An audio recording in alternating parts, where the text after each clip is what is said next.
미국 텍사스주 댈러스에서 석유 사업을 하는 억만장자의 가문에서 태어난 제임스 지미 조스트.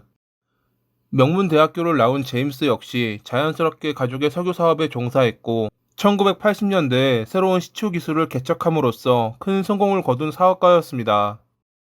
그런 그가 40살이 되던 해에 열린 파티에서 만난 여성에게 첫눈에 반하는 일이 발생합니다.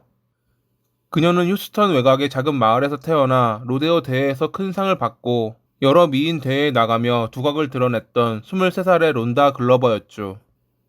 뷰티퀸의 자리에도 올랐던 론다였기에 단연 파티에서 돋보이긴 했을 것입니다. 많은 나이 차이에도 불구하고 두 사람은 연인이 됐고 제임스는 그녀에게 관심받기 위해 많은 선물을 주었습니다.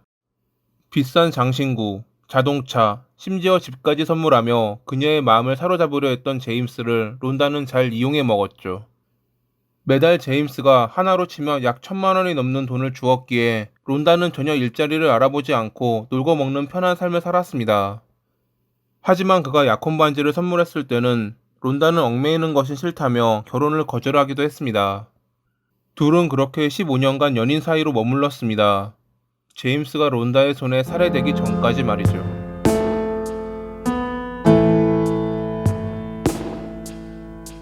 지인들은 둘의 관계를 다음과 같이 표현했습니다. 제임스는 부자였지만 순진했고 론다는 아름답고 교활했다 라고요. 다른 연인들처럼 둘 역시 자주 싸우고는 했습니다. 그때마다 제임스는 비싼 선물 공세로 론다의 기분을 풀어주려 했고 그런 것 때문인지 그녀는 가끔 사소한 일에도 화가 난 척 연기하기도 했죠. 그러한 행동을 론다는 지인들에게 자랑하고 다녔다고 합니다. 1994년에 둘 사이에선 자식이 태어났고 제임스는 기뻐하며 그녀에게 오스틴의 새로운 집과 100만 달러, 하나로 약 12억 6천만 원짜리의 수표를 써주기도 했습니다. 물질적 여유로움을 만끽하던 론다는 점점 알코올에 찌든 삶을 살기 시작했고 심지어 마약에까지 손을 댔습니다. 갈수록 정신이 피폐해지며 양극성 정동장애, 즉 조울증을 앓게 된 론다는 자신의 스트레스를 제임스에게 풀고는 했죠.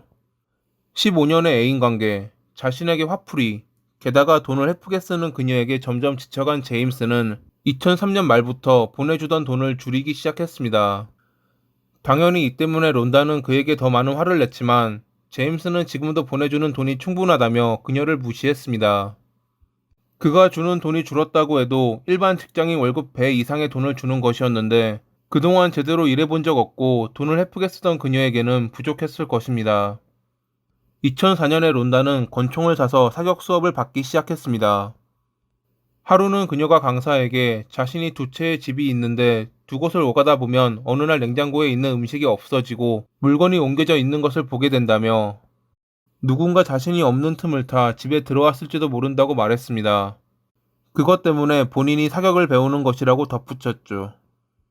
강사에게 그런 말을 하고 얼마 뒤인 2004년 7월 21일 사격 연습장에서 총을 쏘고 있는 론다를 본 가게 주인은 그녀가 처음 방문했을 때보다 얼마나 발전했는지 알 수 있었습니다. 단시간에 올라간 사격 실력에 주인이 칭찬하자 론다는 목표가 세워졌기에 그런 것이라며 많은 양의 총알을 사갔습니다. 그날 론다는 그대로 오스틴에 있는 자기 집으로 갔고 얼마 뒤 그 집에서 제임스가 사망한 채 발견됐습니다. 한동안 론다와 연락이 되지 않자 걱정된 그녀의 고모가 집에 방문했고 침실 앞 복도에 쓰러져 있는 제임스를 발견했던 것이었죠.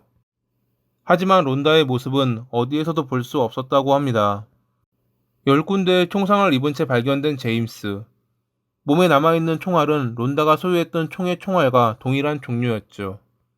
검시관은 피해자가 가해자로부터 자신을 보호하려고 할 때 생기는 상처인 방어은이 제임스의 팔에 나 있고 총상 중 마지막에 생긴 한 발은 각도로 보아 그가 땅에 누워있을 때 범인이 쏜, 즉 확인 사살까지 한 것으로 보아 원한에 의한 범행일 가능성과 피해자를 꼭 죽여야겠다는 사리가 매우 높았던 자의 범행이라고 판단했습니다.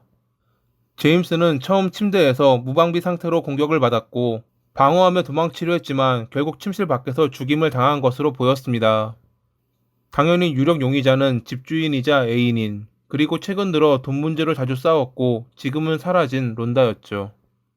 경찰은 론다와 연락을 시도했지만 한동안 그녀는 나타나지 않았고 결국 휴대전화 위치 추적을 통해 캔자스에서 그녀를 발견할 수 있었습니다. 신문 중 그녀는 자신이 제임스를 쐈다는 것을 인정했지만 그가 먼저 공격했기에 반격한 거라면서 정당방위였다고 주장했습니다. 평소 자신이 제임스에게 학대당했고 결국 참다 못해 그리 된 것이라고 말했던 론다. 하지만 검찰은 그녀가 최근 들어 제임스와 돈 문제로 자주 다투었고 얼마 전 그의 생명보험을 들려고 했던 사실을 증거로 내세우며 론다가 범행 당일 자기 집으로 그를 유인한 뒤 살해한 계획적 살인이라고 주장했습니다. 범행 2개월 전 론다가 지인에게 했던 말 때문에 재판은 더욱 그녀에게 불리하게 돌아갔습니다. 당시 그녀는 지인에게 제임스가 악마이며 그를 없애기 위해 집으로 끌어들여 침대에서 수갑을 채우고 살해한 뒤 불을 지를 계획이라는 말을 했다고 합니다. 그가 나를 죽일 것 같아 그를 쏘았다라며 여전히 정당방위를 주장하는 론다에게 배심원단은 살인죄로 유죄를 판결, 판사는 46년의 징역을 선고했습니다. 61살이 되는 2027년부터 가석방 자격이 주어지는 론다.